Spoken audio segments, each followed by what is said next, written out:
Hi everyone. இன்றைக்கும் கூட மீண்டுமாய் நம்ம வணிக கல்வி பாடத்தை, அதாவது பிஸ்னஸ் ஸ்டடீஸ் பாடத்தில் நம்ம படிச்சுட்ருக்க காரியங்களை தொடர்ந்து கண்டினியூ பண்ண போகிறோம். இது வந்து நம்மளோட ஃபர்ஸ்ட் சப்ஜெக்டில் கண்டினியூவேஷன் தான். இது இன்னும் நம்ம ஃபர்ஸ்ட் யூனிட் நம்ம முடிக்கலை. அதில் கடைசி பகுதியை தான் இன்றைக்கி நம்ம பார்க்க போகிறோம். அப்போ இன்றைக்கும் கூட நான் ஒரு புது விஷயத்தை படிக்க போகிறோம், ஒரு புது விஷயத்தை தெரிஞ்சுக்க போகிறோம் அப்படின்ற ஆர்வத்தில் எல்லோரும் வந்திருப்பீங்க அப்படின்னு நான் நினைக்கிறேன். இன்றைக்கி கூட உங்களுக்காக நான் இந்த பாடத்தின் கடைசி பகுதியில் என்னால் முடிஞ்ச அளவுக்கு உங்களுக்கு எக்ஸ்பிளைன் பண்ணுறதுக்கு, என்னால் முடிஞ்ச அளவுக்கு உங்களுக்கு விளங்கப்படுத்துறதுக்காக இந்த காரியங்களை எடுத்துகிட்டு வந்திருக்கேன். நினைக்கிறேன் எல்லோரும் ஆர்வமாக இருப்பீங்க இந்த பாடங்களை படிக்கிறதுக்கு அப்படின்ட்டு. සැමටම ආයුබෝවන් පැමිණ සිටින ඔබ සියලු දෙනාම මම සාදරයෙන් පිළිගන්නවා. අදත් අපි බිස්නස් ස්ටඩීස් කියන්නේ ව්‍යාපාර අධ්‍යයනයේදී අපි තුන්වෙනි පාර්ට් එක අද බලන්න යන්නේ. ඒ කියන්නේ පළවෙනි නිපුණතා මට්ටමේ අපි සමහර දේවල්, ඒ කියන්නේ part 1 part 2 අපි බලලා ඉවරයි. එතකොට ඒකේ අන්තිම කොටස තමයි අද අපි බලන්න යන්නේ. මම හිතනවා ඔයාලා සියලු දෙනාම උද්‍යෝගයෙන් මේ පාඩම ඉගෙන ගන්න පැමිණ සිටිනවා කියලා. එතකොට අදත් අපි මම ඔයාලට අලුත් දෙයක් ඔයාලට කියලා දෙන්න ඕනි කියලා මම ආරං ඇවිල්ලා තියෙනවා. Hi everyone, I hope you all are very enjoying these classes and all are excited to participate in the classes. I have brought the third part of our first unit level of first subject in our business studies class. We are going to learn new things about the business studies and new concepts of this business studies in this class. இப்போ இன்றைக்கி நம்ம வந்து நம்மளுடைய முதல் பாடமான வணிக அடிப்படைகளையும் வணிகங்கள் செயல்படுகின்ற சூழல் அப்படின்ற பாடத்தில் அதை தான் நம்ம முதல் பாடம் படிச்சுட்டு இருந்தோம். அதாவது வணிக அடிப்படைகள் என்ன, வணிகத்தில் இருக்க அடிப்படையான விஷயங்கள் என்ன, அதுக்கப்புறமா வணிகங்கள் செயல்படுகின்ற சூழல், அதுதான் நம்ம படிச்சுட்டு இருக்க பாடம். அதில் முதலாவது நம்ம வணிக அடிப்படை அப்படின்றதுல வணிக எண்ணக்கரு பகுப்பாய்வு செய்கிறது அப்படின்ற முதல் தேர்ச்சி மட்டத்தின் கீழாக நம்ம ஒவ்வொரு விஷயங்களாக பார்த்துட்டு வரோம். முதல்ல வணிக எண்ணக்கருவை பார்த்தோம், தேவை விருப்பங்கள் அதை பார்த்துட்டு அதுக்கு உதாரணங்கள் பார்த்தோம், தேவை விருப்பங்களுக்கு இடையான வேறுபாடுகளை பார்த்தோம். அதுக்கப்புறமா உற்பத்தி என்ன அப்படின்னு பார்த்தோம். அது அடுத்து மனித தேவை விருப்பங்களை உற்பத்திகளோடு நிறைவு செய்யப்படுகின்றன, எப்படி உற்பத்திகளை வச்சு மனித தேவை விருப்பங்களை பூர்த்தி செய்கிறது அப்படின்னு பார்த்தோம். அதுக்கப்புறமா பொருட்கள் சேவைகள் அப்படின்னா என்னன்னு பார்த்தோம். அடுத்து நம்ம பொருட்கள் தேவை விருப்பங்களை பூர்த்தி செய்வதற்கு பொருட்கள் சேவைகள் எப்படி உபயோகப்படுது அப்படின்றத பார்த்தோம். இவ்வளோ விஷயம் நம்ம வந்து இந்த ஃபர்ஸ்ட் சப்ஜெக்டில் பார்த்துருக்கோம் கடந்த 2 வீடியோக்களில்.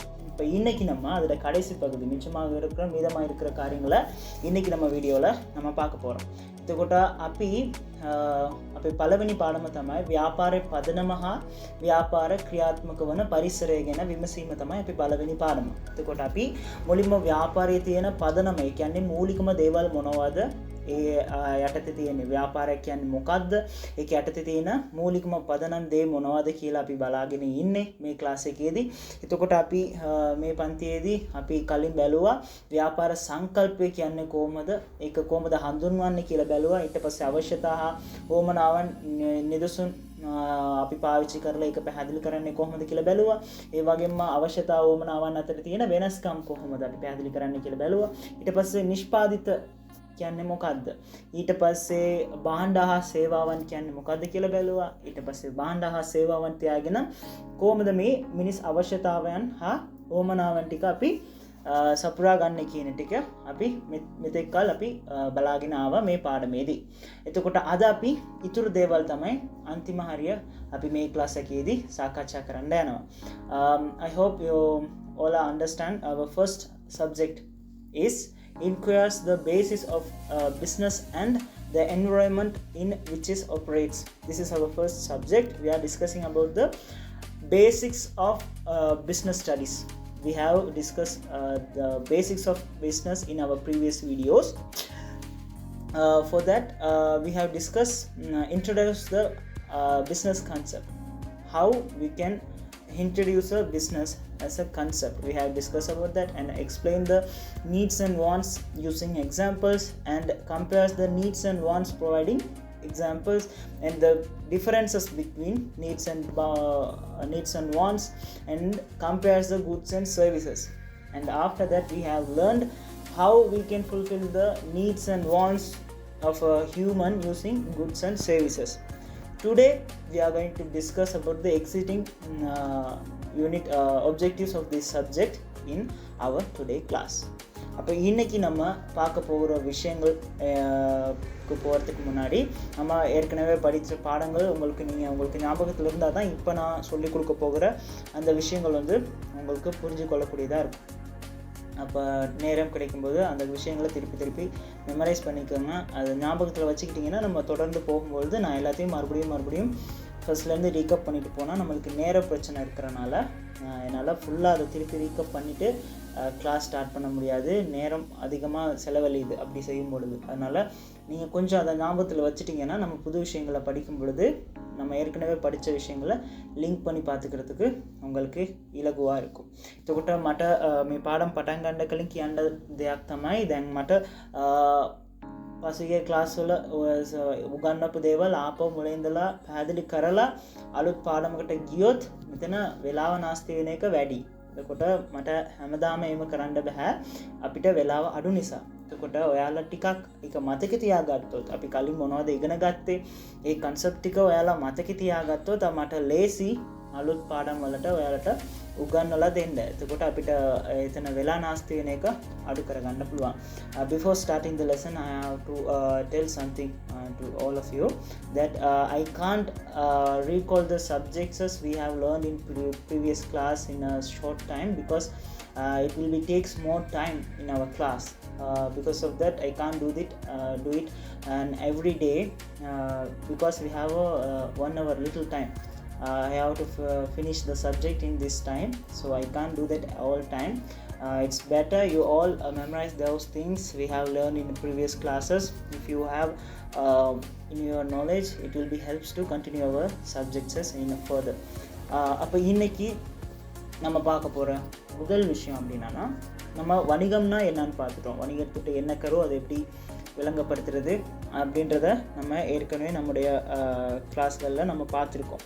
அதே மாதிரி வணிகத்தில் இருக்கிற தேவை என்ன, விருப்பம்னா என்ன, மனிதனுக்கு பொருட்கள் சேவைகள் என்ன, அது எப்படி மனித தேவை விருப்பங்களை பூர்த்தி செய்து அந்த மாதிரி விஷயங்களை நம்ம ஏற்கனவே பார்த்துட்டோம். இப்போ நம்ம என்ன பார்க்க போகிறோம்னா வணிகத்தோட பண்பு எப்படியாப்பட்டதாக இருக்கும். இப்போ நம்ம ஒரு பிஸ்னஸ் ஒன்று ஸ்டார்ட் பண்ண போகிறேன் அப்படின்னா அது எப்படியா இருக்குன்னு தெரிஞ்சால் தான் நம்மளை ஸ்டார்ட் பண்ணிடுவோம். ஏதாவது எந்த தொழிலாக இருந்தாலுமே அதோடைய குணாதிசயம் எப்படி இருக்கும், பண்பு எப்படி இருக்கும், அதை நம்ம செய்யலாமா, அதில் என்னென்ன பிரச்சனைகள் வரும், என்னென்ன நன்மைகள் இருக்குது, அது நம்மளுக்கு செட் ஆகுமா அப்படின்னு பார்க்குறதுக்கு அதோட பண்புகள் நம்ம தெரிஞ்சு வச்சுருக்க வேண்டியது ரொம்ப கட்டாயம். அப்போ நம்ம இன்றைக்கி ஒரு பிஸ்னஸ் எப்படியாப்பட்டதாக இருக்கும், ஒரு பிஸ்னஸ் செய்ய போகிறேன், ஒரு வியாபாரம் ஆரம்பிக்க போகிறேன் அப்படின்னு சொல்கிற ஒரு ஆள் அதுக்கு முன்பதாக தெரிஞ்சிக்க வேண்டிய விஷயங்கள் அந்த வியாபாரங்கள் எப்படி இருக்கும். அப்போ இந்த மாதிரி விஷயங்களை என்னால் தாங்க முடியுமா, இதெல்லாம் என்னால் தொடர்ந்து செஞ்சுட்டு போயிடலாமா அப்படின்றத தெரிஞ்சுக்கிட்டு தான் நம்ம என்ன செய்யணும், ஒரு பிஸ்னஸ் ஒன்று ஸ்டார்ட் பண்ணுறதுக்கு ஆரம்பிக்கணும். அப்போ அதை தான் நம்ம முதல்ல இன்றைக்கி பார்க்க போகிறோம். அப்போ එතකොට අද අපි මුලින්ම බලන්න යන්නේ ව්‍යාපාරයක ලක්ෂණ කොයි වගේද තියෙන්නේ කියලා. දැන් උදාහරණයට ව්‍යාපාරයක් පටන් ගන්න යනවා, මම බිස්නස් එකක් කරන්න යනවා කියලා කෙනෙක් යනවා නම් එයා මුලින්ම දැනගන්න ඕන දෙයක් තමයි ඒ බිස්නස් කියන්නේ කොයි වගේ දෙයක්ද, ඒක මට හරි යනවාද, ඒක මට කරන්න පුළුවන්ද කියන එක දෙනන් ඉන්න ඕන එක අවශ්‍යයි. එතකොට ඒක දෙනන් හිටියොත් තමයි යාට පුළුවන් ඒක දිගටම කරන්න මට පුළුවන්ද කියලා හරියටම තීරණය කරන් ඒක කරගෙන යන්න. එහෙම දන්නේ නැතුව එක්කෙනෙක් ඒක කරන්න ගියොත් එයාට අතරමඟදී ඒක කරන්න බැරි වෙනවා. එතකොට ඒ නිසා තමයි අපි මුලින්ම ව්‍යාපාරයක් කියන්නේ කොයි වගේ දෙයක්ද, ඒක කොයි වගේ ලක්ෂණද ව්‍යාපාරයකට තියෙන්නේ කියන එක, ඒක හොඳද නරකද කියන දේ තමයි අපි මුලින්ම සාකච්ඡා කරන්න යන්නේ. Today we are going to discuss about the characteristics of the business. The characteristics of the business, because if someone willing to do a business, he must to know about the characteristics of the business. Because if you are willing to start a business, he have to know that the business is suitable for him, or he can run the business continuously. If not he know about the characteristics of the business, he can't confidently do a business and run it in a long time. Because of that, the characteristics of business is very important to start a business and know business is good for me or it's not efficient idea for my decision. To know that, we have to know the characteristics of the business first. அப்போ இன்றைக்கி நம்ம பார்க்க போகிறதுல முதல் வியாபாரத்தின் பண்புகள் அப்படின்னு சொல்லும்பொழுது, இப்போ எல்லாரும் பார்க்குறோம். முதல் பாயிண்ட் பாருங்கள், விற்பனை அல்லது பரிமாற்றம் இடம்பெறுது. விற்பனை அல்லது பரிமாற்றம் அப்படின்னு சொல்லும்போது ரெண்டு விஷயம் இருக்குது. ஒன்று விற்பனை, இன்னொன்று பரிமாற்றம். அப்போ விற்பனை அப்படின்னு சொல்லும் பொழுது, நீங்கள் ஒரு பணத்தை கொடுத்து அதுக்காக ஒரு பொருளை பெற்றுக்கொண்டீங்கன்னா அதுக்கு பேர் விற்பனை. அதான் விற்பனைன்னு சொல்கிறது. இப்போ நீங்கள் ஒரு கடைக்கு போகிறீங்க, ஒரு பணத்தை கொடுத்து அவர்கிட்ட பொருட்களை வாங்குறீங்கன்னா அது விற்பனைன்னு சொல்லுவாங்க. பரிமாற்றம் அப்படின்னு சொல்கிறது நீங்கள் ஏதாவது ஒரு விஷயத்துக்கு பரிமாற்றிக்கொள்கிறது. இப்போ நீங்கள் ஒரு பிஸ்னஸ் செய்கிறீங்க, இன்னொரு பிஸ்னஸ் செய்கிறாருன்னா நீங்கள் ரெண்டு பேரும் ஒரு கதைச்சி நீங்கள் உங்களோட பொருள் அவர்கிட்டையும் அவரோட பொருள் உங்கள்கிட்டையும். அதாவது உதாரணத்துக்கு இது உற்பத்தி துறையில் ரொம்ப பயன்படும். அதாவது இப்போ ஒரு தளபாட உற்பத்தி, சரியாக தளபாட உற்பத்தி செய்கிறவங்க என்ன செய்வாங்கன்னா, இப்போ காட்டில் மரத்தை வெட்டுறவங்க என்ன செய்வாங்கன்னா, அந்த மரங்களை வெட்டி அந்த மரத்தை வெட்டி பலகைகளாக சீவி அதை என்ன செய்வாங்க, ஒரு தளபாட கம்பெனிக்கு கொடுப்பாங்க. அப்போ அவங்க அதை வச்சு என்ன செய்வாங்க, தளபாடங்களை அதுக்கான உபகரணங்களை செய்வாங்க. அதான் பரிமாற்றம் அப்படின்னு சொல்கிறது. இது அவர் அவரோட சொந்த தேவைக்காக காசு கொடுத்து அதை வாங்கலை. அந்த பலகைகளாக இருக்கலாம், அந்த தளபாடங்களாக இருக்கலாம், அவர் அவரோட சொந்த தேவைக்காக காசு கொடுத்து வாங்கலை. அவர் என்ன செஞ்சுருக்காரு, அவர் கொண்டு வந்த அந்த மூலப்பொருட்களை இவங்களோட பரிமாற்றம் செஞ்சுக்கிட்டாரு ஒரு வியாபார நோக்கத்தோட. ரெண்டு விஷயம் நடக்குது. இங்கிட்டிருந்து ஒருத்தட்டிருந்து வாங்குறாரு, அதை உற்பத்தி செஞ்சு கன்சியூமர்கிட்ட கொடுக்குறாரு, அதாவது நுகர்வோர்கிட்ட கொடுக்குறாரு. இங்கேருந்து உற்பத்தி சாலைகிட்டேருந்து வாங்கி அதை நுகர்வோருக்கு கொடுக்குறாரு, அதாவது வாங்குறவங்க அவங்களுக்கு கொடுக்குறாரு. அதான் பரிமாற்றம்னு சொல்கிறது. அங்கேருந்து வாங்கி இவர்கிட்ட கொடுக்குறது, அதான் பரிமாற்றம். அவர்கிட்ட இருக்கிறத இவர்கிட்ட மாற்றுறாரு. புரியுதா? அதுதான் பரிமாற்றம்னு சொல்கிறது. விற்பனைன்றது நேரடியாக ஒரு கன்சியூமருக்கு, ஒரு நுகர்வோருக்கு, ஒரு வாடிக்கையாளருக்கு நீங்கள் அதை நேரடியாக கொடுக்கறதுக்கு பேர் விற்பனை. இல்லைன்னா பரிமாற்றம் அப்படின்னு சொல்கிறது இன்னொரு உற்பத்தியாளர்கிட்ட இருந்து ஷோரூம்ஸ் கேள்விப்பட்டிருப்பீங்க. அதில் நடக்கிறது அந்த விஷயங்கள் தான். ஷோரூமில் அங்கே யாரும் உற்பத்தி செஞ்சு விற்க மாட்டாங்க, இன்னொருத்தர்கிட்டருந்து வாங்கி அதை தான் விற்பாங்க. இப்போ நம்ம ஒரு சோஃபா, சேர் ஏதாவது வாங்க போகிறோன்னா அதை செஞ்சவர் ஒருத்தர் இருப்பார், அவர்கிட்டருந்து அந்த சாமானை வாங்கிட்டு அவங்க ஷோரூமில் வச்சுருப்பாங்க. அதை நம்ம என்ன செய்யலாம், போயிட்டு வாங்கிக்கலாம். அதான் பரிமாற்றம் அப்படின்னு சொல்கிறது. එතකොට බලන්න පළවෙනිම තියෙන්නේ විකුණුම හා හෝමාරුව වීම සිදුවීම කියලා තියෙන්නේ. එතකොට විකුණුම කියලා කියනකොට විකුණුම කියලා කියන්නේ දැන් එක්කෙනෙක් එයා සල්ලි දීලා කඩේට ගිහින් එයා බඩුවක් ගන්නවා නම් ඒකට තමයි අපි විකුණුම කියලා කියන්නේ. එතකොට එයාගේ අවශ්‍යතාවය සපුරා ගන්න එයා මොනවද කරන්නේ? එයාගෙන් සල්ලි දීලා ඒ බඩුව ගන්නවා. එතකොට ඒ භාණ්ඩය එයා මිලදී ගත්තාම එතන එයාගේ අවශ්‍යතාවය ඉටු වෙනවා. හරි, ඒක තමයි විකුණුම කියලා කියන්නේ. හැබැයි හුවමාරුව කියලා කියන්නේ දැන් එක ව්‍යාපාර කරන එක්කෙනෙක් මොනවද කරන්නේ? නිෂ්පාදනය කරපු අය ඉන්නවා. උදාහරණයට ලී බඩු නිෂ්පාදන ආයතනයක් අපි ගත්තම එයාලා මොනවද කරන්නේ? කැලෑවකින් අර ගස් ටික කපලා ලී හැටියට ඒව වෙනස් කරලා ඒව මොනවද කරන්නේ? නිෂ්පාදන කම්පනීස් වලට දෙනවා. ඒව කපලා හරියට බඩ්ලී බඩු හදන්න පුළුවන් විදිහට ඒවා සකස් කරලා මොනවද කරන්නේ? නිෂ්පාදන කරන අයට ඒවා එවනවා. එතකොට යාලා මොනවද කරන්නේ? ඒ ලී ටික තියාගෙන යාලා ලී බඩු ටික හදනවා. හදලා මොනවද කරන්නේ? ෂෝරූම් එකට දුන්නම මෙයාලා මොනවද කරන්නේ? අර නිෂ්පාදිතයන්ගෙන් ගත්ත බඩු ටික මේ පාරිභෝගිකයන්ට එයාලගෙන් සල්ලි අරන් මෙයාලට හුවමාරු කරනවා. ඒක තමයි හුවමාරුව කියලා කියන්නේ. එතකොට නිෂ්පාදනය කරපු අයගෙන් අරන් මේ පාරිභෝගිකයන්ට හුවමාරු කරන එක. මෙයාගෙන් අරන් මෙයාට දෙන එක. ඒක තමයි හුවමාරුව කියලා කියන්නේ. එතකොට මේක දිගටම වෙන්න ඕනේ. ඒක තමයි ව්‍යාපාරයක් කියලා කියන්නේ. එක්කෝ විකුණුම වෙන්න ඕනේ නැත්නම් හුවමාරුව. එහෙම දෙයක් වුණොත් තමයි අපි ඒක ව්‍යාපාරයක් හැටියට සලකන්නේ. The first characteristics of the business is exchange and selling takes place. In a business there must be a exchange or a selling must have to take place. What is selling means?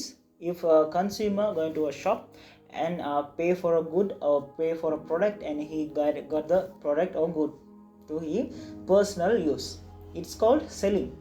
We sell the product to the customer by getting money from the customer is called selling. Sell. The exchange means, for example, if you are a company that making for wood products, they are going to the forest and cut the trees and make the tree products and branches and all things, and make the products and furnitures using the trees, and they are selling it on a showroom. If a consumer going to the showroom and buy that product, they are doing getting the products, furnitures from a production company, and exchange it to a consumer. That's called exchanging. They got the furnitures from a production company, and they are exchanging the product to a customer or consumer. That's called exchanging. They are not selling, they are just exchanging the product to the consumer. This is called exchanging. Okay. After that, அடுத்து ரெண்டாவது விஷயம் என்னன்னு பார்த்தீங்கன்னா, பொருட்கள் சேவைகளின் கொடுக்கல் வாங்கல்கள் இடம்பெறல்.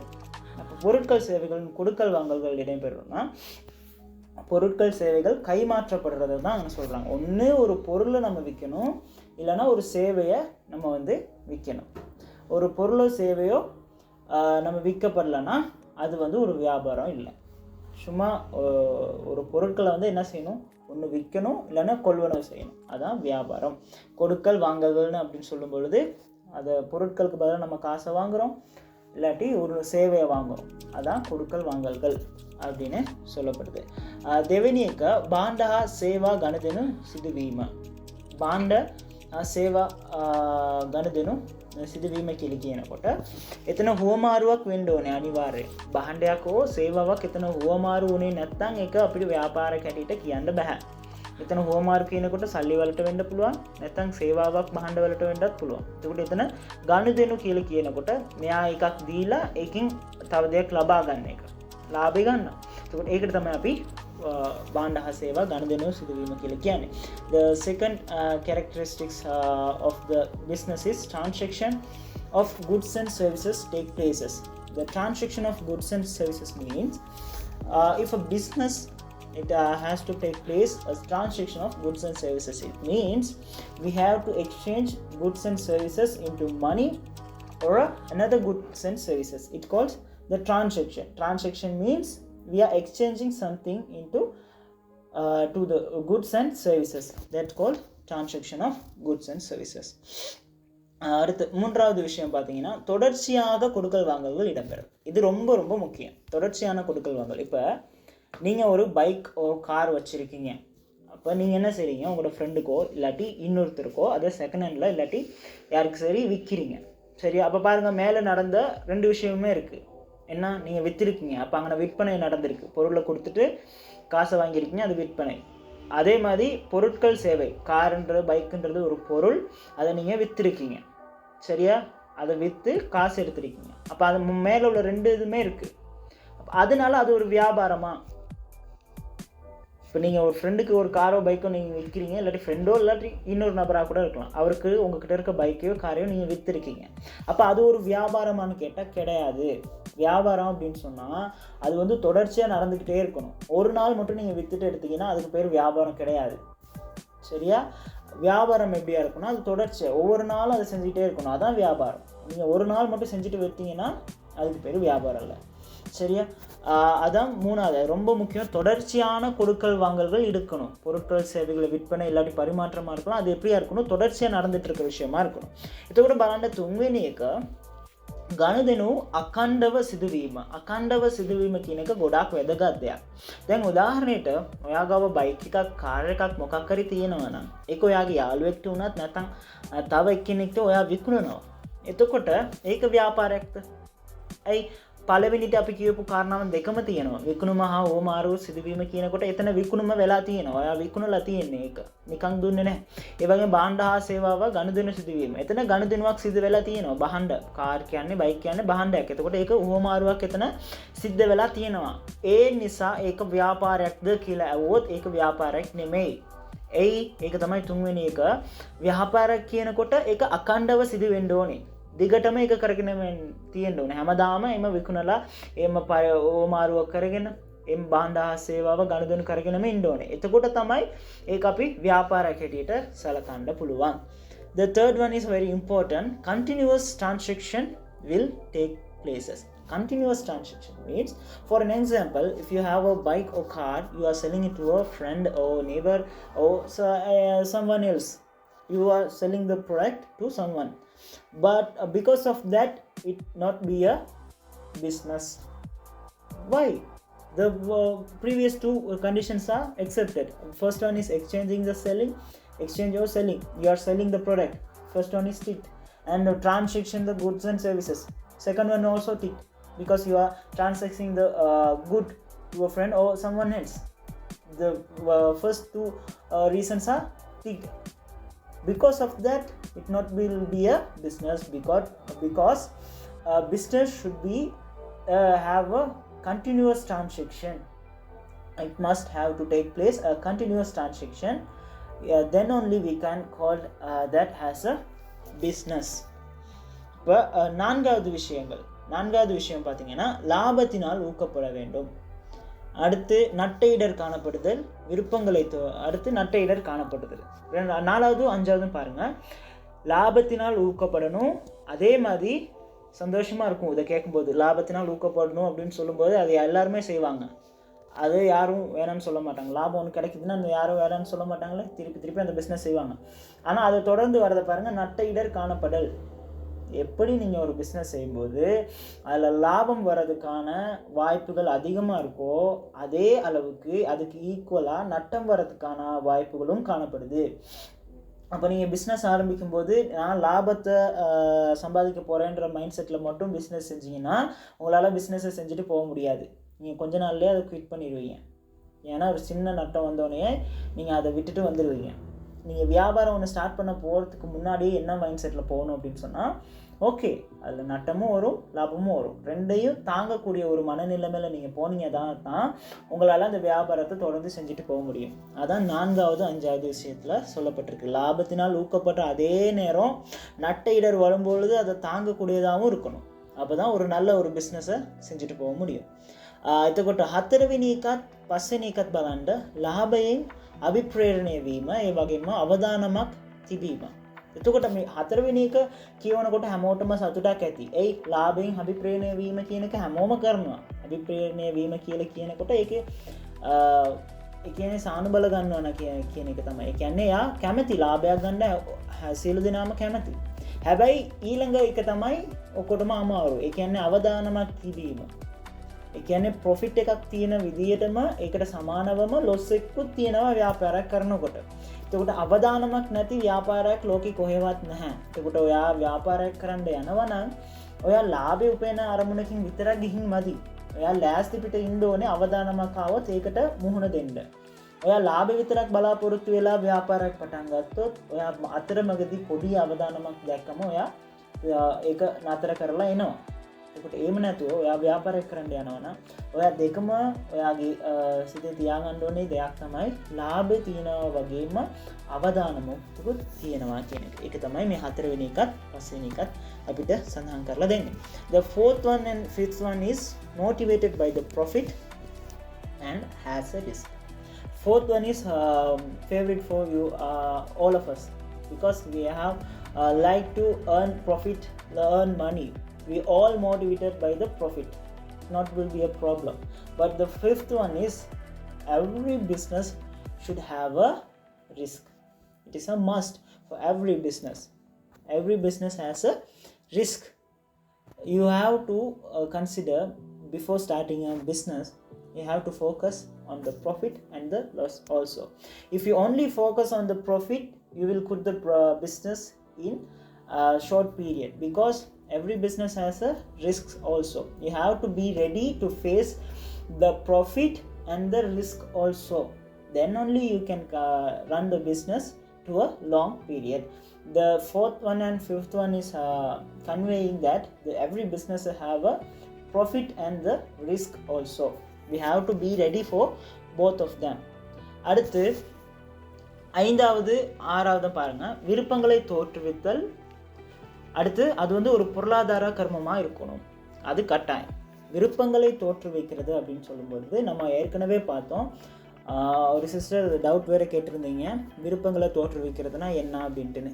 அப்போ விருப்பங்களை தோற்றுவிக்கிறது அப்படின்னா நான் எளிமையாக நான் இதில் நான் சொல்கிறேன். இதுக்கான விளக்கமான வீடியோ ஏற்கனவே இருக்குது, நீங்கள் பார்க்கலாம். நான் இதில் எளிமையாக நான் சொல்கிறேன். விருப்பங்களை தோற்றுவிக்கிறது அப்படின்னு சொன்னால், இப்போ நம்மக்கிட்ட இருக்க உங்கள்கிட்ட யார் சரி போயிட்டு என்ன ஃபோன் வாங்க விருப்பம், என்ன ஃபோன் உங்களுக்கு வேணும் அப்படின்னு கேட்டால், இருக்கிறதுலே ரொம்ப காஸ்ட்லியான ஃபோன் என்னன்னு கேட்டால் ஐஃபோன், இல்லைன்னா சாம்சங்கில் S23 அல்ட்ரா ப்ரோ அதை சொல்லுவாங்க. இல்லாட்டி ஐஃபோன் சைட் போனீங்கன்னா 15 Pro Max அதான் சொல்லுவாங்க. அதான் இருக்கிறதுலே ஹை டெக்னாலஜியோட இருக்க பெஸ்ட்டான ஃபோன் 2. சரியா? அப்போ இப்போ எல்லாத்துலேயும் கேட்டால் விருப்பம் என்ன? ஐஃபோன் 15 இல்லைன்னா S22 அல்ட்ரா, S23 அல்ட்ரா, இது 2 தான் விருப்பம். சரியா? இவ்வளோ தான் விருப்பம். நம்மளோட விருப்பம் இதோட இருக்குது. சரியா? இப்போ ஐஃபோனால் என்ன செய்கிறாங்க, 16 மாடல் ஒன்று லான்ச் பண்ணுறாங்க. ஓகே, ஐஃபோனில் அடுத்த லான்ச் பண்ணுறாங்க. 16 மாடல் லான்ச் பண்ணும்போது நம்மளோட விருப்பம் என்ன ஆகுது, 15லேருந்து அந்த புது ஃபோனை வாங்கணுன்றது நம்ம விருப்பம். அப்போ அதை யார் உருவாக்குறா? அந்த விருப்பத்தை யார் உருவாக்குறா? அந்த ஃபோன் கம்பெனி. அவங்க 16 ஒன்று உருவாக்கவே இல்லை அப்படின்னு சொன்னால் நம்மளுக்கு அது மேலே விருப்பமே வராது. புரியுதா? அதை எப்படி தோற்றுவிக்கிறாங்கன்றது உங்களுக்கு புரியுதா? அவங்க உற்பத்தி செஞ்சு சந்தையில் வைக்கிறனால தான் நம்ம அதை பார்த்து ஆசைப்படுறதுனால தான் விருப்பன்ற ஒன்று உருவாகுது. புரியுதா? அவங்க அதை ஒன்று செய்யலை அப்படின்னா நம்மளுக்கு அது மேலே விருப்பமே வராது. இல்லாத ஒன்று மேலே எப்படி விருப்பம் வரும்? அவங்க அதை தொடர்ந்து செய்ய தான் நம்ம விருப்பங்கள் கூடிக்கிட்டே போகுது. ஃபோன் பிராண்ட்லேயே பாருங்கள் எத்தனை வகையான ஃபோன்கள் இருக்குன்னு. இப்போ அது எல்லாருமேலேயும் நம்மளுக்கு விருப்பம் வர்றதுக்கு காரணம் அவங்க அதை உற்பத்தி செஞ்சு கொடுக்குறனால தான். இப்போ வியாபாரமானது எப்படியா இருக்கணும் அப்படின்னா, மனிதர்களுக்கு விருப்பத்தை தோற்றுவிக்கக்கூடியதாக இருக்கணும். அப்படின்னா புதுசாக ஏதாவது ஒன்று செய்கிறதா இருக்கணும். அதை தான் வியாபாரம்னு சொல்லுவாங்க. இப்போ ஹட்டன் சைடில் வந்து பீஸா ஹட் இல்லை, KFC அதெல்லாம் இல்லை. சரி, அப்போ ஹட்டனில் இருக்கவங்களோட மைண்ட் செட் எப்படி இருக்குன்னா, அவங்க அது மேலே ஆசைப்பட மாட்டாங்க.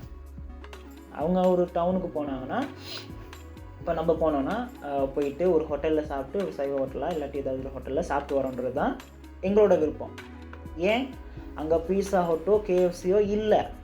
ஆனால் ஃப்யூச்சரில் KFCயோ பீஸா ஹட்டோ அந்த இடத்துல வந்துச்சுன்னா எங்களுடைய விருப்பத்தில் அது அட் ஆகுமா இல்லையா? அங்கே போகணுன்ற ஆசை வருமா இல்லையா? அப்போ அந்த விருப்பத்தை யார் அங்கே க்ரியேட் பண்ணால்? அந்த வணிகங்கள். அப்போ விருப்பத்தை வணிகங்கள் இப்படி தான் தோற்று வைக்கிறாங்க. சரியா? நான் விளங்கியிருக்கணும்னு நினைக்கிறேன். அடுத்து பொருளாதார கர்மம் ஒன்றாக காணப்படுதல் அப்படின்னு சொல்லும் பொழுது, பொருளாதார கர்மம்ன்றது நம்ம பார்த்தோம்.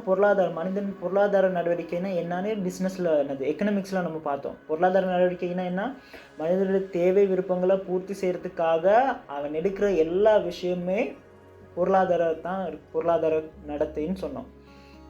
அப்போ ஒரு வியாபாரத்தை செய்கிறவர் அவருடைய சொந்த தேவைகளும் விருப்பங்களையும் பூர்த்தி செய்கிறதுக்காக, அவருடைய அன்றாட தேவைகளை பூர்த்தி செஞ்சு கொள்றதுக்காக செய்கிற ஒரு நடவடிக்கையாக தான் இருக்கணும். அதுதான் பொருளாதார கர்மமாக இருக்கும். அப்போ அந்த மாதிரி ஒரு செயல்பாடாக இருந்தால் தான் அதை நம்ம வணிகம் அப்படின்னு சொல்லுவோம். එතකොට බලන්න ඉතුරු ටික ඕමනා නිර්මාණය කිරීම, ඒ වගේම ආර්ථික කටයුත්තක් වීම කියන එක. මුලින්ම ඕමනාව නිර්මාණය කිරීම කියලා කියනකොට මම ඒක ගැන කලින් පැහැදිලි කරලා තියෙනවා. එක සිස්ටර් කෙනෙක් මේක ලයිව් එකේදීත් අහලා තිබ්බා ඕමනාව කොහොමද නිර්මාණය කරන්නේ කියන එක සැකයක් හැටියට. එතකොට මම අද ආපහු කෙටියෙන් මම ඒක පැහැදිලි කරලා දෙන්නම්. දැන් උදාහරණයකට දැන් අපි ෆෝන්ස් ගත්තම, දැන් ඔයාට කැමති ෆෝන් එක මොකක්ද? ඔයා ආස කරන, ඔයාගේ ඕමනාව හැටියට ඔයා ආස කරන ෆෝන් එක මොකක්ද කියලා ඇහුවොත් හැමෝම කියනවා iPhone 15 Pro Max එකක් ඕනේ කියලා. ඒක තමයි තාක්ෂණයෙන් උඩම තියෙන ෆෝන් එක දැනට. හරිද? එතකොට දැනට ඔයාගේ ආශාව ඒක iPhone 15 එකක් ගන්න ඕනේ කියන එක. හැබැයි තව ටික කල් යනකොට ඒ සමාගම තව 16 කියලා මොඩල් එකක් ලොන්ච් කරොත් ඔයාගේ ආසාව මොකද්ද වෙන්නේ? ඉබේම 16 එකක් ගන්න ඕනේ කියලා ආසාව වැඩි වෙනවා. එතකොට බලන්න එතන ඔයාගේ ආසාව වැඩි කරේ කවුද? ඒ ෆෝන් නිෂ්පාදන සමාගම. එයාලා එහෙම නිෂ්පාදනය කරේ නැත්නම් ඔයා ඒකට ආසාව වෙන්නේ නැහැ. එයාලා නිෂ්පාදනය කරපු නිසා තමයි ඔයාට එතන ආසාවක් ඇති වුනේ. තේරෙනවද දැන් කොහොමද උවමනාව නිර්මාණය කරන්නේ කියලා? තව උදාහරණයක් කියන්න ඕනේ නම් දැන් හැටන් පැත්තේ ඇවිල්ලා KFC ඕ පීසා හට් කියන දෙකම නැහැ. එතකොට මේ ඉන්න අය හැටන් ගියාම එයාලා හිතන්නේ මොකද්ද? මං හොටෙල් එකට ගිහින් කෑමක් කන්න ඕනේ. ඒ විදිහට තමයි එයාලා හිතන්නේ. හරිද? එතකොට එයාලා ආස වෙන්නේ KFC Pizza Hut වලට එයාලා ආස වෙන්නේ නැහැ. ඇයි? එම නැති නිසා. හැබැයි අනාගතයේදී එයාලා මේ Pizza Hut එකක් KFC එකක් ස්ටාර්ට් කරොත් ඉබේම එයාලට ආසාවක් ඇති වෙනවා KFC එකට යන්න ඕනේ Pizza Hut එකට යන්න ඕනේ කියලා. එතකොට එයාලට ඒ ආශාව ඇති කරේ, ඒ උවමනාව ඇති කරේ කවුද? ඒ සමාගම. එතකොට ඒ ව්‍යාපාර තමයි මෙයාලට ඒ ආශාව නැත්නම් උවමනාව නිර්මාණය කරේ. දැන් තේරෙන ඇති කොහමද උවමනාව නිර්මාණය කරන්නේ කියලා. ඒ වගේම බලන්න ආර්ථික කටයුත්තක් වීම.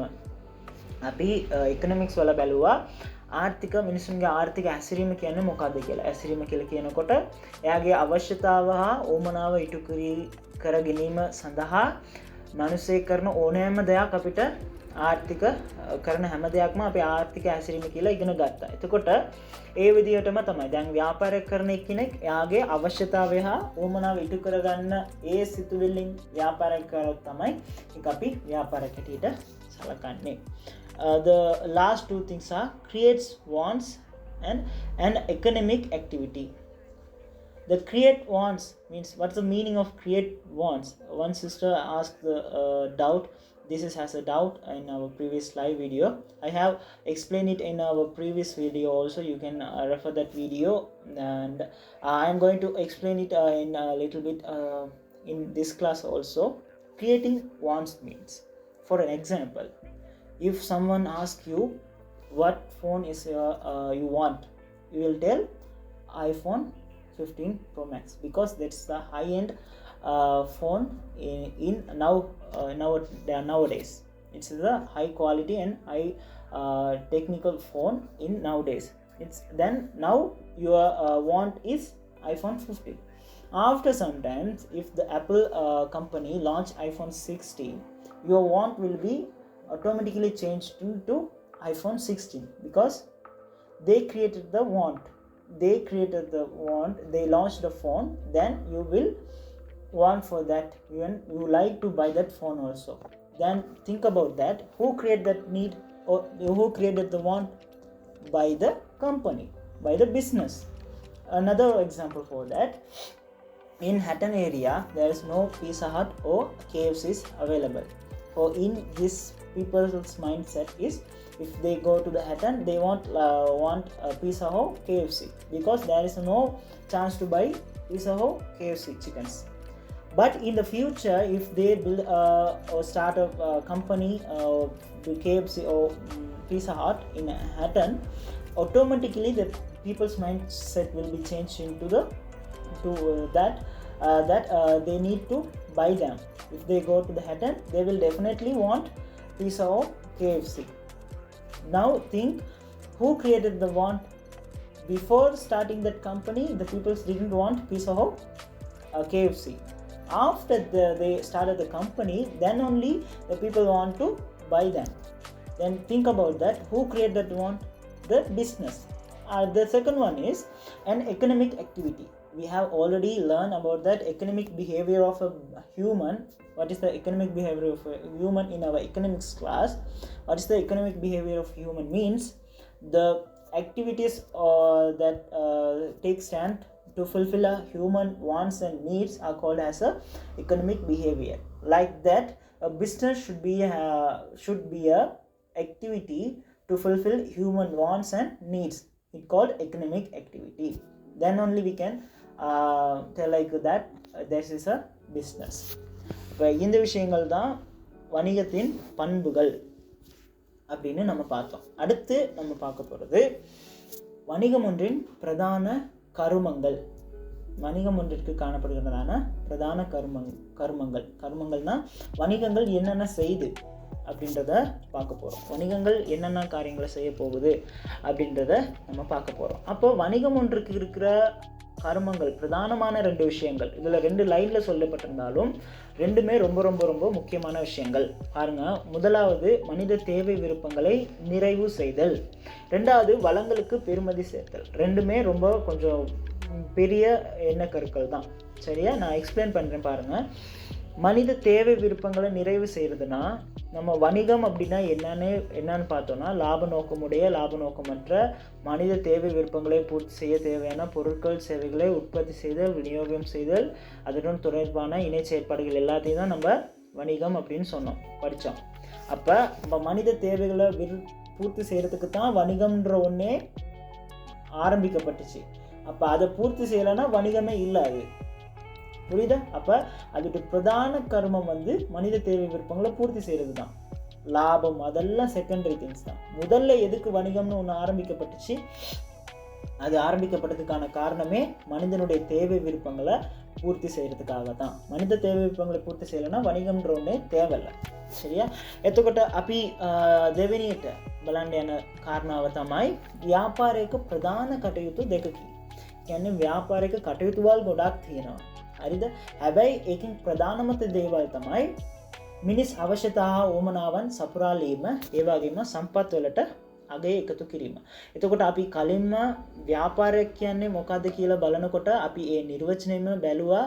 මේ ව්‍යාපාරයක් කියලා කියනකොට ව්‍යාපාරය කියලා කියන්නේ මිනිස් අවශ්‍යතා ඕමනාවන් ඉටු කරගන්න පිණිස ආරම්භ කරපු එකක් තමයි. ඒ කියන්නේ ලාභ ලැබීමේ අරමුණකින් හෝ ලාභ ලැබීමේ අරමුණකින් තොරව පවත්වාගෙන යන මිනිස් අවශ්‍යතා ඕමනාවන් සපුරාලීම සඳහා අවශ්‍ය භාණ්ඩ හා සේවාවන් නිෂ්පාදනය කිරීම, බෙදා හැරීම, ඇලවි කිරීම හා අයත්කත් එක්ක සම්බන්ධ අනුබද්ධ සියලු කටයුතු අපි ව්‍යාපාරය ලෙස අපි ඉගෙන ගත්තා. ඒක තමයි අපි ඉගෙන ගත්ත නිර්වචනය.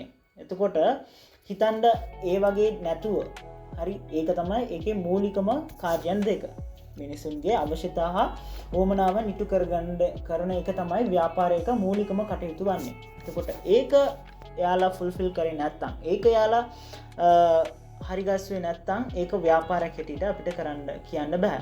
එතකොට මේක තමයි ප්‍රධානතම කටයුතු වන්නේ. ව්‍යාපාරයක ප්‍රධානතම කටයුතු තමයි මිනිස් අවශ්‍යතා හා ඕමනාවන් සපුරාලීම. The secondly we are going to discuss about the main activities of the business. There are two main activities of the business.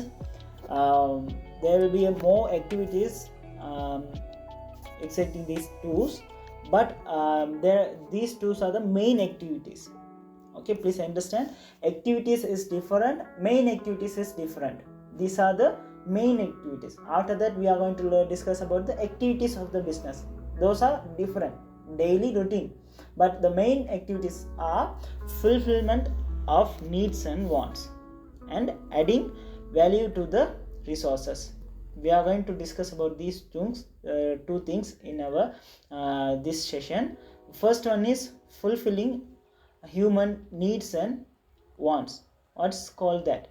The main activities of a business is fulfilling human needs and wants. It's called we can look at the definition which we have learned in our previous class about the concept of business is all the activities related to the production, distribution, selling of goods and services with the profit motive in order to satisfy human needs and wants can be generally be defined as a business. We have defined the business as this and this manner that all activities related to the fulfilling the human wants and needs are called as a business. Because of that, the main objectives of the business is fulfilling the human wants and needs. அப்போ இதுதான் நம்ம பார்க்குற முதல் கர்மம், அதாவது முக்கியமானது வணிகம் ஒன்றின் பிரதான கருமங்கள் அப்படின்னு பார்க்கும்போது அது செய்கிறதான முதல் காரியம் மனித தேவை விருப்பங்களை பூர்த்தி செய்கிறது தான். அடுத்து இரண்டாவது விஷயம் வளங்களுக்கு பெருமதி சேர்த்தல். வளங்களுக்கு பெருமதி சேர்க்கிறது அப்படின்னா விளங்கப்படுத்தின பாருங்கள். வளங்களுக்கு பெருமதி சேர்த்தல் ரெண்டாவது விஷயம். இப்போ வளங்களுக்கு பெருமதி சேர்த்தல் அப்படின்னு பார்க்கும்பொழுது அப்படின்னா ஒரு வளங்களை நம்ம இயற்கையிலேருந்து எடுத்து அதுக்கு பெருமதி சேர்த்து அந்த வளங்களை அது எடுக்கும்பொழுது என்ன பெருமதியில் இருந்துச்சோ அதை விட பெருமதியை சேர்த்து நம்ம விற்கிறது. அதுக்கு உதாரணமாக நம்ம வைரங்களை எடுத்துக்கலாம். சரியா? இப்போ வைரங்களை நம்ம வந்து சுரங்கங்கள்லேருந்து எடுக்கும்போது வெறும் கருப்பு கல்லாக ஒன்றுக்குமே பிரயோஜனப்படாத மாதிரி தான் இருக்கும் பார்க்குறதுக்கு. சரியா? அதுக்கு ஒரு ஷேப் இருக்காது, பார்க்கவே அசிங்கமாக இருக்கும். அதை கொண்டு போய்ட்டு நீங்கள் யார்கிட்ட சரி விற்றீங்கன்னா யாருமே வாங்க மாட்டாங்க. ஏன்னா அது அந்த நிலமையில தான் இருக்கும், வெறும் கருங்கல் மாதிரி தான் இருக்கும் பார்க்குறதுக்கு. ஆனால் அந்த நிறுவனங்கள் வைரக்கற்களை விற்பனை செய்கிற நிறுவனங்கள் என்ன செய்கிறாங்க அப்படின்னு சொன்னால், அதை அவங்க எடுத்து அதை அவங்க தீட்டி அதுக்கான செய்ய வேண்டிய காரியங்களை செஞ்சு அதை ஒரு அழகான வைரக்கற்களாக மாற்றி நம்மளுக்கு மாணிக்க கற்களாக மாற்றி நம்மளுக்கு விற்பனை செய்யும் பொழுது தான் அதோட பெறுமதி வந்து பல கோடி ரூபாவாக மாறி இருக்கு. இதுதான் ஒரு சிறந்த உதாரணம். வளங்களுக்கு பெருமதி சேர்த்தது தான் என்னென்னு. இதை விட பெஸ்ட்டான உதாரணம் சொல்ல முடியாது. என்னென்னா வெறும் சாதாரண ஒரு கருங்கலுக்கு இணையாக இருந்தது ஒரு வைரக்கல்லை வந்து அவங்க தீட்ட முன்னுக்கு அவங்க உற்பத்தி செய்கிறதுக்கு முன்னுக்கு உங்கள் கையில் கொடுத்தா வெறும் கல்லுன்னு நினச்சி நீங்கள் அதை வீசக்கூட சான்ஸ் இருக்குது. ஏன்னா அவ்வளோ அந்த நிலமையில தான் அது இருக்கும். அதை ஒரு ரூபா கொடுத்து கூட யாரும் காசு கொடுத்து வாங்க மாட்டாங்க. அப்படி நிலமையில இருந்த ஒன்றை பல கோடி ரூபாய் கொடுத்து வாங்குகிற ஒன்றா மாற்றினது என்னது? இந்த வணிகங்கள் தான், இந்த பிஸ்னஸ் தான் அதை மாற்றினுச்சு. ஒன்றுத்துக்குமே ஒரு பிரயோஜனம் இல்லாத ஒரு பொருளை ஒரு பெரிய பல கோடி ரூபாய் விலை மதிக்கிற ஒரு விஷயமா மாற்றினது இந்த வணிகங்கள் தான். அதான் வளங்களுக்கு பெருமதி சேர்த்தல் அப்படின்னு சொல்லப்படுது. එතකොට දෙවෙනිට තියෙන එක බලන්න සම්පත් වලට අගය එකතු කිරීම කියනකොට ඒක කියන්නේ අපි ස්වභාව ධර්මයෙන් නිකන් ගත්ත සම්පත් ටික අපි එකිනෙක විකුණන්න පුළුවන් විදිහට ඒක අගය එකතු කරන එකට තමයි සම්පත් වලට අගය එකතු කිරීම කියලා කියන්නේ. මේකට හොඳම බෙස්ට් උදාහරණය තමයි අපි මැණික්ගල් ගත්තම. හරිද? ඒක මයිනින් කරනකොට ඒ කියන්නේ ඒක පොළවෙන් හාරලා ගන්නකොට ඒක නිකන් කළු ගලක් වගේ තමයි තියෙන්නේ. හරි? ඒක කවුරුත් සල්ලි දීලා ගන්නෙ නැහැ. රුපියලක්වත් දීලා ගන්න නැති තත්වයක තමයි ඒක තියෙන්නේ. හරිද? ඒක දැක්කත් ලස්සන්ට තියෙන්නේ නැහැ. ඒක හරි හැඩයක් නැතුව මේ කැතට තමයි තියෙන්නේ. යාලා පොළවෙන් හාරලා ගන්නකොට ඒ විදිහට තමයි තියෙන්නේ.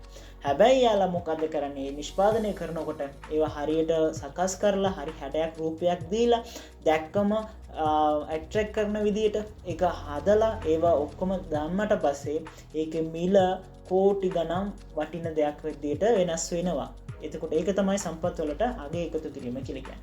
නිකන් කළු ගලක් හැටියට තිබ්බ මැණික් ගලක් අරගෙන ඒක කෝටි ගණන් සල්ලි දීලා ගන්න පුළුවන් විදිහට ගලක් හැටියට ඒක වෙනස් කරන එක කවුද කරන්නේ? මේ ව්‍යාපාරවල තමයි ඒවා කරන්නේ. එතකොට ඒක තමයි සම්පත් වලට අගය එකතු කිරීම කියලා මෙතනදී සඳහන් කරලා තියෙන්නේ. The second main activities of the business is adding value to the resources. Adding value to the resources. That means we take the resources from the nature and we are adding value to them.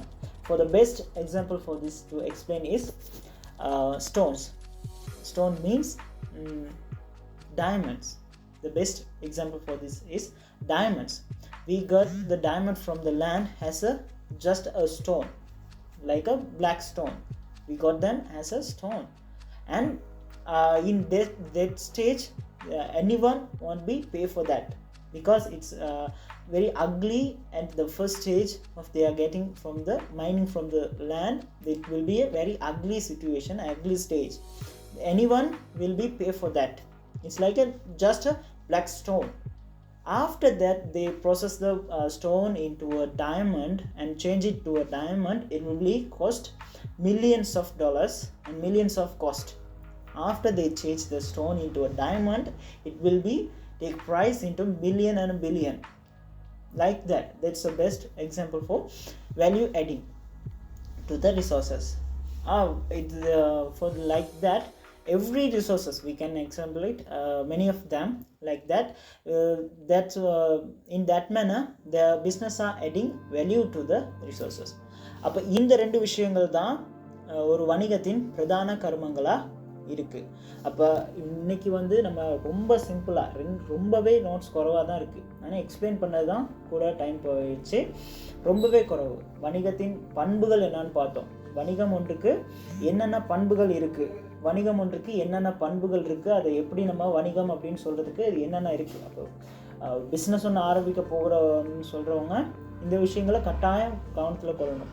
ஒரு நட்ட இடர் காணப்படுறது எப்படி இருக்குது, அந்த விஷயங்களை எப்படி நம்ம முகம் கொள்வது, அப்போ அதை மனசில் வச்சுட்டு தான் ஒரு பிஸ்னஸ் ஸ்டார்ட் பண்ணோம் அப்படின்றது. அதே மாதிரி வணிகத்தின் பிரதான கர்மங்களை பார்த்தோம்.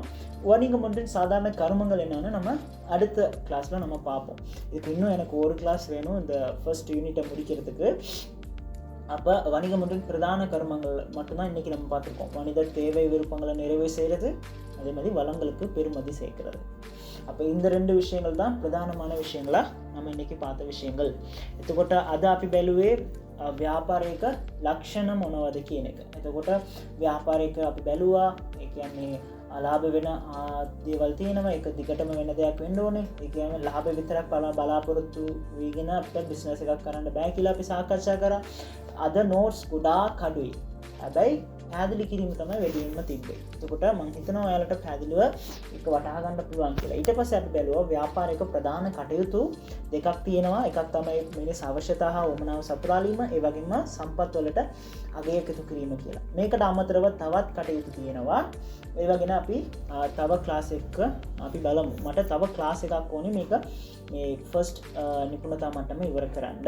එතකොට මේ දේවල් තමයි අපි අද ක්ලාස් එකේදී සාකච්ඡා කරේ. In today's class we have discussed about the main characteristics of the business. We have discussed about that the business should be a continuous transaction to have take place, and there will be a profit and a loss in the business. How we can start a business, what are the things we have to take in place of our mind to before start the business, and we have discussed about those things. And after that we have discussed about the main activities of a business. What are the main activities and our main objectives of the business? First one is fulfilling the needs and wants and adding value to the resources. These 3 things are we have discussed in our today's class. There are many of activities in the business. We have going to discuss about them in our next class. I want one more class to finish this first unit level. அப்போ இந்த விஷயங்கள் நான் பார்த்துருக்கோம். இந்த விஷயங்கள் உங்கள் எல்லாருக்கும் புரிஞ்சிருக்கும் அப்படின்னு நான் நினைக்கிறேன்.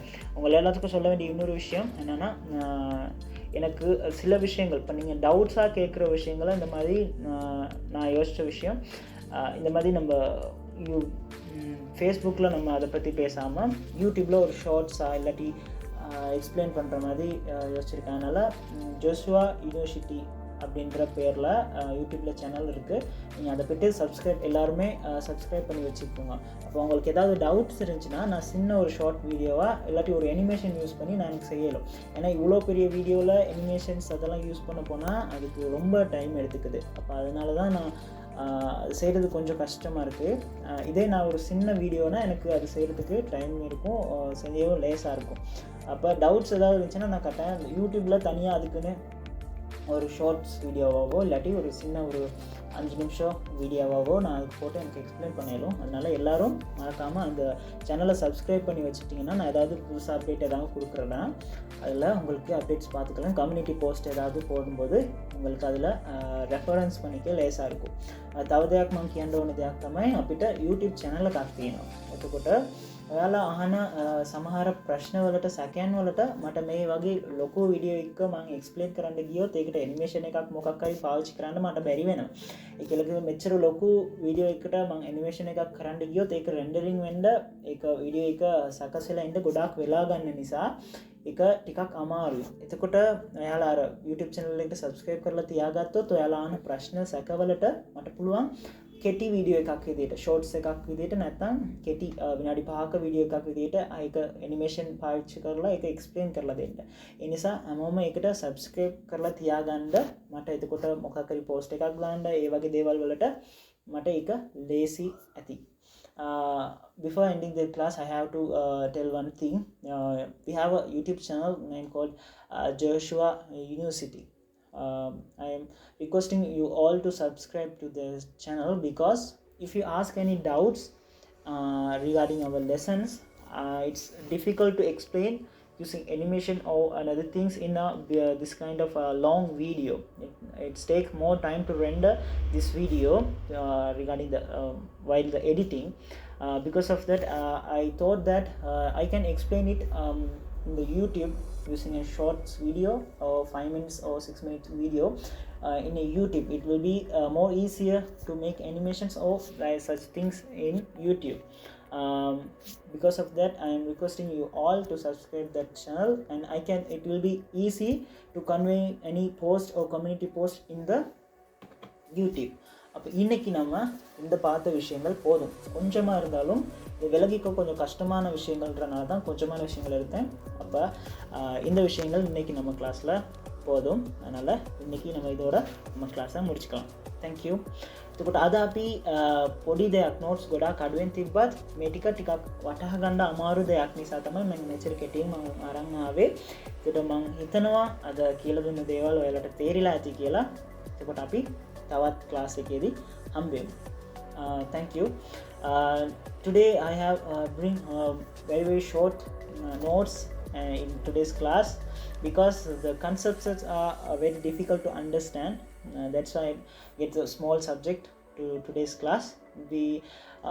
And now we are going to end this class and we are going to meet in another video. Thank you.